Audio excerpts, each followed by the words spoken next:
Hari ini saya akan bahas 3 cara yang paling sederhana melibatkan Allah dalam urusan kita secara general. Cara yang pertama adalah mention Allah di awal. Sebut Allah di awal. Jangan lupa nge-tag Allah di sejak pertama kali kita melakukan satu kebaikan. Misalnya Nabi Musa. Sebelum Nabi Musa berdakwah kepada Fir'aun, sebelum Nabi Musa datang kembali ke Mesir dari Yordania atau Madian, hal pertama yang dilakukan Nabi Musa itu adalah meminta petunjuk Allah. Nge-mention Allah dengan kalimat Rabbi syrah li sadri wa yassir li amri wahlul 'uqdatam min lisani yafqahu qawli waj'al li waziran min ahli Haruna akhi ushdud bihi azri wa asyrikhu fi amri kay nusabbihaka katsira wa nadhkuraka katsira. Rabbi, lapangkan dadaku, mudahkan urusanku, tuntun ucapanku agar dia mengerti apa yang aku katakan, dan beri aku seorang pendamping, seorang teman dalam dakwah ini, dalam perjuangan ini. Harun, saudaraku, jadikan dia sebagai penguat, pendukungku, agar kami bisa bertasbih kepadamu sebanyak-banyaknya, agar kami bisa bersyukur kepadamu sebanyak-banyaknya. Nah, ini adalah cara pertama melibatkan Allah dalam urusan kita, yaitu dengan berdoa, nge-mention Allah, nge-tag Allah, menyebut nama Allah, bismillah, insya Allah, kemudian doa-doa safar, doa-doa sehari-hari, bahkan doa-doa yang sifatnya lebih spesifik. Libatkan Allah dengan doa, libatkan Allah dengan menyebut nama Allah, libatkan Allah dengan nge-mention Allah. Dan lebih baik lagi kita menyebut nama Allah itu dengan nama-namanya yang mulia. Walillahil asma'il husna, walillahil asma'il husna fad'uhu biha. Allah punya banyak nama-nama yang mulia, maka panggillah Allah dengan nama-nama yang mulia itu. Jadi, libatkan Allah dengan cara menyebut nama-nama Allah, dengan cara berdoa kepada Allah ketika kita awal mengerjakan sesuatu. Ketika kita punya masalah dengan seseorang, langsung libatkan Allah dengan berdoa, dengan menyebut nama Allah, dengan memanggil nama-nama mulia Allah di antara Asma'ullahil Husna. Dan itulah rahasia Sayyidah Maryam dan juga Sayyidah Aisyah mendapatkan pembelaan Allah ketika mereka difitnah, ketika mereka dibuli oleh masyarakat mereka. Apa yang dikatakan Sayyidah Maryam dan Sayyidah Aisyah ketika awal mendapatkan berita kalau mereka itu sedang difitnah, dibuli, kalau sekarang mungkin di sosial media. Hal pertama yang diucapkan Sayyidah Aisyah dan Sayyidah Maryam adalah Ashku bathi wa huzni ilallah, wallahul musta'an ala ma yasifun. Aku tidak akan berkeluh kesah kecuali mengadu kepada Allah, dan Allah sebaik-baik pelindung atas apa yang mereka ucapkan terhadap aku.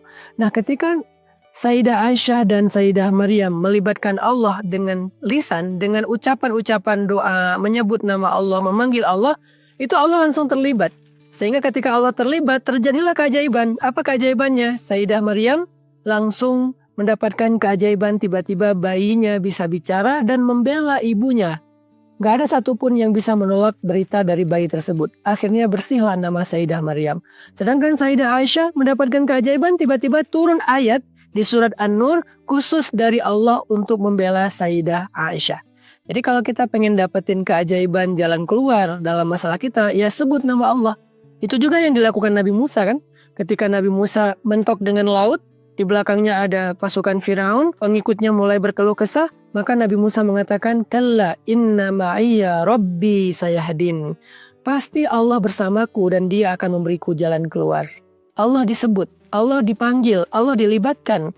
Itu juga yang dikatakan Nabiullah Ibrahim. Ketika dalam bara api, malaikat Jibril menawarkan pertolongan, kata Nabiullah Ibrahim, Amma ilaika fala.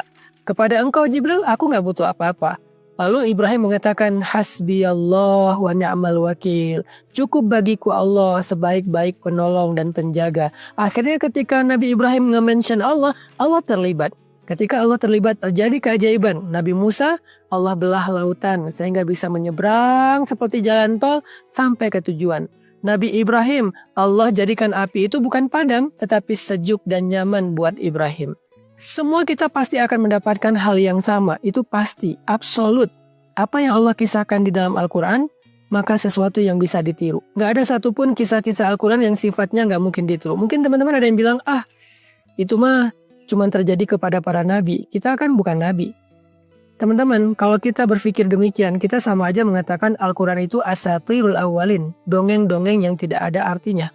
Sebuah mitos yang tidak bisa dijalankan, sesuatu yang sia-sia. Na'udzubillahi min dzalik. Nggak mungkin, astagfirullah. Al-Quran bukan dongeng, Al-Quran bukan mitos. Al-Quran adalah petunjuk, arti petunjuk bisa dijalankan. Hudan lil muttaqin, petunjuk bagi orang yang taat. Kalau Al-Quran adalah sesuatu yang bisa dijalankan, cerita-ceritanya bisa ditiru, maka apa yang terjadi kepada Sayyidah Maryam bisa terjadi kepada kita. Apa yang terjadi kepada Musa, itu pun bisa kita alami. Apa yang dialami oleh Nabi Ibrahim, kita bisa alami. Semua kisah-kisah keajaiban yang ada di Al-Quran, kita bisa ngalamin itu dengan cara yang sama, yaitu libatin Allah. Hanya bentuknya Allah lebih tahu. Kan gak harus kita bisa membelah laut kan? Karena inti dari membelah laut itu bukan laut terbelah, tapi sampai ke tujuan. Punya jalan keluar dalam hidup. Itu intinya. Karena kalau kita diberikan kemuliaan bisa laut terbelah, kita gak sebaik Nabi Musa. Mungkin kita akan sombong. Kita merasa hebat, kita jadi merasa suci, sehingga kita memperbudak manusia dengan kesaktian kita. Kita nggak siap mentalnya untuk diberikan keajaiban seperti itu.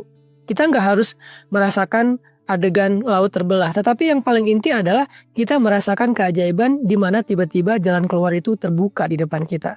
Tiba-tiba kita tahu harus kemana. Itu yang paling penting. Kita nggak harus mengalami adegan api itu menjadi sejuk, nggak harus. Karena kalau kita masuk ke api terus kita nggak kebakar, bisa jadi kita akan mengundang kemusyrikan di antara manusia karena merasa mengkultuskan diri sebagai orang suci, orang hebat, sombong.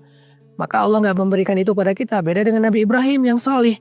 Maka yang paling inti dari api itu sejuk adalah kita terhindar dari berbagai macam kejahatan, keburukan, malapetaka, walaupun kita ada di tengah-tengah ancaman tersebut, karena Allah membela kita. Gitu juga yang dialami oleh Sayyidah Maryam. Gak harus bayi kita bisa ngomong, tetapi tiba-tiba Allah bisa menjadikan banyak orang membela kita. Bukan hanya bayi yang bisa ngomong, tiba-tiba ada teman membelain kita, netizen bela kita, orang soleh bela kita, orang yang bahkan kita gak kenal tiba-tiba belain kita. Semua itu mudah bagi Allah. Sebagaimana juga mudah bagi Allah untuk menunjukkannya kepada Sayyidah Maryam dan lain-lainnya. Jadi cara pertama untuk libatin Allah, mention Allah, sebut nama Allah, panggil Allah, hafal asmaul husna, fahami maknanya, lalu panggil nama-nama itu sesuai dengan masalah kita.